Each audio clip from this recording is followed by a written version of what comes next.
First book of the Bible. And we're going to start with the book of Genesis. Today, I'm speaking on the subject that reminds us of what we're to eat and what we're not to eat over in the book of 1 Corinthians 10:31. You can mark that one. You ought to memorize it. Whether you eat or drink, whatever you do all to the glory of God. And that'll take care of every bit of it. Brother Roloff somebody said, Brother Roloff is always against. I'm for everything that God's for. I'm for everything that's good for you. I'd never take anything good away from any of God's children. And the Bible said every good gift and every perfect gift is from above and cometh down from the Father of lights, with whom, Randy, are you doing a little talking back there on the back? You better cut it out real quick, buddy. I want all of you to know, when you come into this auditorium and Brother Roloff opens up this book, or we start singing, I mean it's time for everybody to shut off. And that's a part of your discipline, and you're going to get it. We're here to honor God today, and we have to teach the boys just like we teach these girls. And we want to hear from heaven, and we want the Lord to bless us. And we're delighted to have our boys from the lighthouse here today. I mean, you walked into the presence of God when you walk into this auditorium. And it's a serious thing. Fact is, when God one day looked up and saw a man come into the presence, he said, put your shoes on. I mean, Moses had been walking, he'd been 40 years in the wilderness, come walking up the burning bush, and God said, get those sandals off your feet. And brother, he reached down and unbuckled them. He said, you're in the presence. The ground you're standing on is holy. Now, the only thing that makes any ground holy is the presence of the Lord. People say, I've been to the Holy Land. It doesn't mean you've been on Holy Land. God's got to get on the land for it's holy. We're building a holy place only because of our faith in the living Lord. All right, Genesis. And we'll read chapter 1. Now, do you believe that man has changed? Do you believe that his appetite ought to be any different? Do you believe that God's word has changed? Do you believe God has changed? Do you believe that what man ate in the beginning ought to be eaten now? Do you believe if God kept people well marching through the wilderness because they ate the right thing? And so far as we know now, the people of Israel walked, which means they got a little good exercise. They weren't riding in air-conditioned cars or airplanes. Now, these people were kept well by what they ate and the way they walked and exercised. Now, I may not get to it today, but I will come to it in the teaching time. Walking is God's exercise. That's Bible exercise. Walking is the greatest exercise there is. Now, you see this big fellow with all these big muscles and look like he's muscle bound, you know. And he is. I mean, that's not real. That's not real physical health. You don't overdevelop your body. You don't try to make a horse out of yourself. You're not trying to build an elephant into you. Walking is the best exercise you'll ever get. And the average person wouldn't walk hardly to the garage and back. Girls, walking will keep your body in shape. It'll keep the organs in your body operating like they ought to operate. People begin to get out of shape just because they get up to 30 or 35 or 40. And then their famous excuse is, I guess I'm getting old. Or, I've been a little ailing and it must have been something I ate.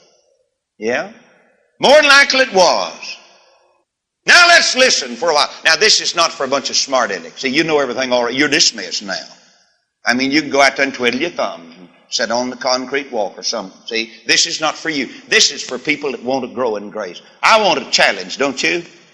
That's the reason I don't like to take a warm bath. That's no challenge. I never, if I take a warm bath, it'll be at night. But I never take a warm bath in the morning unless I stay under the cold shower for a while. That's the challenge to me. And my flesh doesn't like it. I said, oh no. I said, oh yeah. Gonna have a cold bath. See, most of us, we're so soft. We're flabby. Just flabby. We're just floppy and greasy. Most of us are. I don't like that. I believe God's people ought to be soldiers. And you know, they won't even take a soldier if he's out of shape. Do you know that? If his old heart's not right, said, no sir, we don't want you. If his eyes are not good, no sir, you can't come and fight for us. You got to have everything just right. You got to have good ears and good eyes. You got to have a strong body. They'd never take you in the army. Now then, Here's the sweet thing about the Lord. He'll take the most unfit thing on earth and put him in his army, but he'll fix him up before he does. That's right. Now God, he doesn't have any 4 F's. No, sir. I mean, he'll take every one of them and put them in his army. But he'll get them ready. He'll make the heart right. He'll fix the eyes where they can see right. All right. In Genesis chapter 1 and verse 29 and 30. And God said, behold, I've given you every herb bearing seed which is upon the face of all the earth, and every tree in the which is the fruit of a tree yielding seed, to you it shall be for meat. Did you know that most of the times where meat is mentioned in the Bible, it doesn't mean cow or hog or chicken or something else. It means vegetables. I can prove that. I could go through every time it's mentioned, and I'd say most of the time, it doesn't mean grease. It means what grows. And every beast of the earth, and every fowl of the air, and everything that creepeth upon the earth, wherein there's life, I've given every green herb for meat. And it was so. There's something good about green, isn't it? There's something good about the colors. For instance, I like a colorful dinner. If I were to have vegetables, I like an English pea, that's green. I like beets, that's red, and that's the blood builder. Beets, and most people don't like beets. You're not born liking beets. See, you're born with a depraved appetite. Everybody likes the wrong thing when they come up. You got to train yourself to eat what's right. If you only eat what you taste like and what you like to start with, you'll die a long time before you're supposed to die.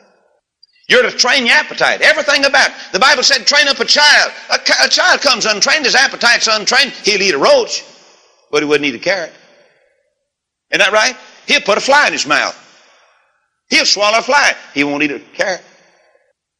And you know, you dear ones out here, anytime you don't go out here and help yourself in this garden, for as I'm concerned, and pick out corn. Now the sweet corn's ready. And the other corn will be ready. And the carrots have been ready. And anytime you don't take those good carrots and make carrot slaw and cabbage and maybe apples and raisins and nuts and so forth. I mean, those are delicious things, just like it is. Just like drink the carrot juice, and so forth. I mean, that's live. I mean, that's actual life. That comes right out of the soil, and it goes in the bloodstream within 15 minutes, and that's the secret of health.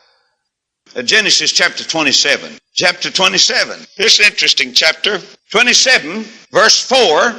And make me savory meat, such as I love. Bring it to me, that I may eat, that my soul may bless thee before I die.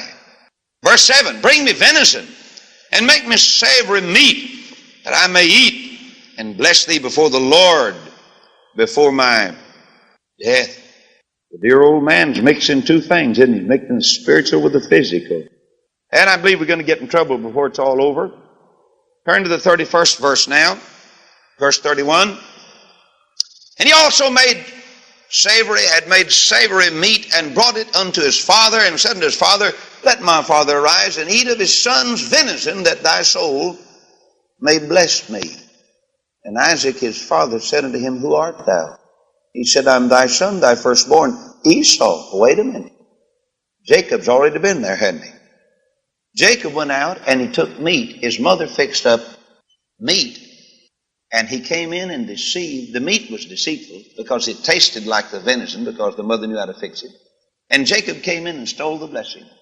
And so his father was going by sight. He came in by feel. He said he couldn't see, but he said, he taste and feel. He said, let me feed you, son. And he felt him, and he had fixed his arms with a lot of hair on them. He said, well, your voice is the voice of Jacob, but you feel like Esau. And so he got fooled. But he was mixing up two things. And I think we've done that in our churches too much in our generation. We've tried to go down to church and eat before we had anything. When we got through eating, we couldn't pray. We was too full. We'd already been gluttons. I know I've been there many times. I was one of the chief cooks of Second Baptist Church in this city. I've made enough cream gravy to float a battleship. I guarantee you, I fried rabbits. We've had buck dinners and fish, and I want you to know, I was known for the cream gravy making. The word gravy comes from the word graveyard, you know that. All right, turn to Deuteronomy. Deuteronomy, chapter 20, easy remembers, verse 20. 20 and verse 20. Only the trees which thou knowest that they be not trees for meat, thou shalt destroy and cut them down. And thou shalt build bulwarks against the city that maketh war with thee until it be subdued. That's reasonable, isn't it? Isn't that sensible? He said, now, you go out there, and if you find a tree that doesn't bear any meat, that is, if it doesn't have something good to eat on it, cut it down. He said, just whack that right down. But he said, if it's good for meat, he's talking about meat. Well, you'd say, what do you think that means? Pecans, walnuts, hickory nuts, fig trees, any kind of tree that has something good on it that you could eat. Isn't it sad that you can go all over Corpus Christi and you can't find one tree hardly that's got a thing on it fit to eat? Did you know you can go north and in the apple country and you'll find every tree in the yard except an apple tree? They could grow those big delicious apples and wine sap and Jonathan apple. You think they plant apple trees up there? No. You think people in the strawberry country, you think they'd plant strawberries in the backyard? No, sir. You think people plant tomatoes, beautiful tomatoes, in the backyard? No, sir. You know what they plant? St. Augustine grass. Never eat it. Never juice it. You think people that plant in the pecan country and walnut country, you think they'd plant nuts? No, no. You think people that plant fig trees, and fig trees want abundant Bible? You think people that plant grape vines? No, sir, and have beautiful grapes. A blood builder is a grape, and the Bible talks a lot about grapes and the fruit of the vine? No, sir. But you see, we're closing in now on the health of the American people. We're dying like flies because we refuse to eat out of the soil and fix it and prepare it and rebuild it. And now then, we're going to pay the price by dying. And we're going to spend every dime we're going to make in our money-making processes on our health. Lady called me yesterday. I mentioned it last night. She said, Brother Roloff, I've had my little girl, 14 years old, in the psychiatric ward for 30 days, $50 a day. That's $1,500. Now, you know, her husband, that girl's daddy, doesn't make $50 a day. He'll work a long time. He'll work probably at least 2 months to pay for her hospital bill for 1 month. And I said, it's a racket. I said, only ask you one question. Is she better? She said, no, she's not. And said, I just heard about your girls home. Isn't it strange that girls and boys would come to us that have tried and failed on everything they've ever tried, and yet when Jesus comes along, it's victory. Their little minds get straight. Their bodies get well. Their souls get happy. I mean, isn't that a miracle? Aren't you glad to be mixed up in a work like this? I am, because this is the answer. This is the answer. Probation officer told me the other day about a little boy. He's here this morning. A little boy sitting right back there now. And he said, well, Brother Roloff, do you have psychiatric help available? I said, no, sir, we don't have a psychiatrist or psychologist. He said, then I would not let you have this boy. Because, he said, this boy is going to have to be brought down by a psychiatrist. After the psychiatrist brings him down and gets him started on the way to victory, then, he said, maybe you could do him some good. In other words, your Jesus that you present, he'll have to play second fiddle to the psychiatrist. But I tell you what, we've had the boy over a week now, and he's doing just fine. Looks like he's coming down all right. Needs some clothes. He told me, said every pair of trousers I got tore up except one. And I believe Jesus can do the whole job. One stop will do it. All right? Turn to 2 Samuel chapter 13 and verse 5. And our radio friends, you're listening to the Family Altar program coming from the People's Church, and this is teaching time on Sunday morning from 10 unto 11. And you'll just have to kindly divide it up, Brother Gene, in the way you want to. But it'll still be the truth when it gets to you, no matter when it gets there. 2 Samuel chapter 13. Now then, let's see what we were talking about. We said there was a certain food that would make us lust more like an animal than any other food. I have no doubt about it. I have no doubt about it. I think America's a full demonstration of it. America is the meat-eating country of the world.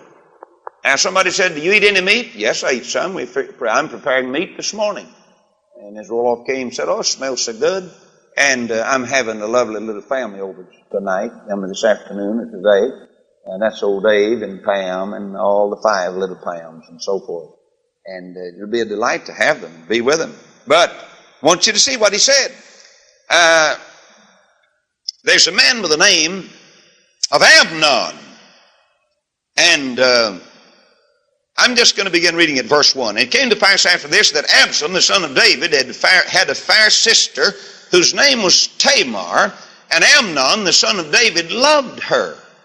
And Amnon was so vexed that he fell for his sister Tamar, for she was a virgin, and Amnon thought it hard for him to do anything to her. That's because she was his sister. But Amnon had a friend whose name was Jonadab, the son of Shimeah, David's brother, and Jonadab was a very subtle man. That's his uncle, older man, see. He said unto him, why art thou, being the king's son, lean from day to day? Wilt thou not tell me? And Amnon said unto him, I love Tamar, my brother Absalom's sister. Now, I want you to get something. Old Amnon was so full of lust that he'd lost weight. See, it'll kill you physically. There's nothing. You know what the Bible said? I humbled my soul with fasting. There's nothing that'll humble you like fasting. There's nothing that'll bring the old body under like starving it down a little bit. And I say again, the price of health is starvation in the eyes of the world. Now, if you want to get us in trouble out here, you let the girls give out some rumors about what we eat and what we don't eat. And they think immediately we're a bunch of nuts. And yet we love nuts. They're a good meat substitute. But they're not as greasy. I'm not against the right kind of meat, but it's getting difficult. For instance, I walked into a store and one of our honeybee quartet was with me, I believe, the other day in a certain state, and we saw barbecued sausage, $1.75 a pound. $1.79 a pound. You think of that. $1.79 a pound. And nobody thinks about anybody buying it. I mean, they just go in and said, I'd like about 3 pounds of that, please. That's a wad of money, nearly $6. But I go on by the fruit counter and I saw the grapes were 79 cents a pound because they were just in. And somebody said, you wouldn't buy those, would you? For 79 cents a pound. I said, I suppose I would. I've got a lot more than 79 cents and you got $1.79, not near as greasy. This is Bible food, and that's the thing God said is unclean. Why don't we go by the Bible? If it worked out, fine. Why does the doctor say when you have first heart attack, no hog meat, please, no coffee, please? Why? No cigarettes anymore. You had your first heart. Why wait till your heart breaks down on you before you get into discipline stuck into you? Doesn't make any difference what you eat, just so it keeps you well. Let me ask you this. Do you believe it's wrong to commit suicide? What would the world think of me if they read the paper in the morning and said, Evangelist Lester Roloff killed himself last night? He took a gun and shot himself. Cut his wrist or cut his throat. Jumped off the top of his building over there and killed himself. What did they think about him? I know what they'd begin to say. Half of the town would say, you know, I always thought there's something strange about that guy. I knew he's some sort of a nut, and he finally lost the rest of his marbles and killed himself. Now then, what do you suppose I ought to be doing up here in the pulpit today? Suppose I say to you, if you eat the wrong thing, you're committing suicide. But the world doesn't mind it as long as you do it gradually. And you can go out here and commit suicide by eating and drinking and taking liquor and dope and eating grease and a bunch of junk, and they'll just think you're a real guy. Strange, isn't it, how dumb the world is? But that's suicide. I may just commit, and I'm sure that I've committed at least 5 or 10 years of suicide, probably 20. I imagine I've killed 20 years of my life because of a lack of discipline and ignorance. And mainly ignorance. Nobody ever told me. I'm pretty sure my mother died at least 10 or 15 years before she was supposed to because nobody told her. I got to her just too late because I just started out. And she went through a healing crisis and it scared her to death and scared everybody around her. And I sent the little lady that taught me up there to help her. And a lot of times when you start cleansing your system, I'll tell you, you get sicker than you ever was before. And you take that as a sign, this thing's killing me. No, it's curing me. Now, the doctor can do anything and get by with it. In fact, he can bury all his mistakes, and everybody said the operation was a success. The patient just died. And you know what I'm talking about, don't you? And you're not going to get your system clean and go through a real cleansing process without having some repercussions, and that's what scares people. There's a lot of dust and dirt that you stir up in a house when you start spring house cleaning. And it's allowed to give you asthma and I don't know, it's allowed to give you other stuff. But let me tell you something. The same thing happens when you go start to cleanse your system. Now, it wouldn't if you had been doing that regularly. Everybody ought to go through a cleansing process at least 4 times a year. That's once every 3 months. A car has to have it. The engine has to have it. L.M. Dyson's back there, and he's the big diesel man and the boat man. But I'll guarantee he knows the secret of his big old boats that go out there that has made here in Beverly. He knows clean motors and clean engines. Brother, he's got filters and he's got the best oil and he's got everything. And he watches those engines and run log books. And old Dave back there, my mechanic, on that 411 and 206, I'll guarantee he's got log books. He enters every time he changes the oil, and you're just supposed to go so long, and there it is, and he tunes this up and he changes the plugs. Why don't we do something like that for these poor old bodies? But we just let them run and run till they rattle, until finally they begin to come apart. And then we run to the doctor and said, could you give me a right quick cure? I don't think so. It took you 40 years to get like that. Now you want to get well with a little hypodermic, don't you? It'll never be. Listen, there's not one bit of medicine you can put in a hypodermic that'll make you well.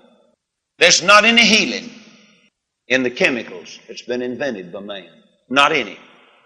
You've heard me say, and I said again, the most miraculous thing about the miracle drugs is that you can take them and still live. I'm talking to you, if we go back to the natural living, and let the Bible be our guide. God knew about us. He made us.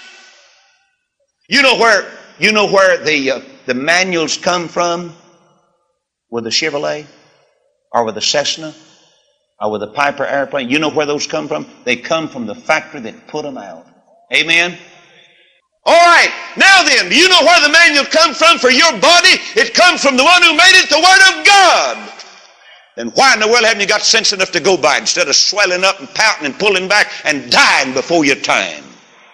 But that's exactly what you're going to do, because most of you are not humble enough to pay attention. We'd just rather die. Just like a man said, well, I'd rather smoke and die early. Well, he will. But that's his business. But I tell you one thing, I'm obligated to teach this younger generation something about staying well. Now, the just shall live by faith. You say, well, if you live by faith, why don't you just go ahead and eat anything you want to and pray over it? And the Lord, no, that's not living by faith. That's living by foolishness. There's a lot of difference between faith and foolishness. Did you know that? Now, God knows you have to have some groceries. You have to have some food. The body has to have food. But man cannot live by bread alone, but by every word that proceedeth out of the mouth of God. We're glad you joined us today for the Family Altar program with Evangelist Lester Roloff and the message, The Key to Victory.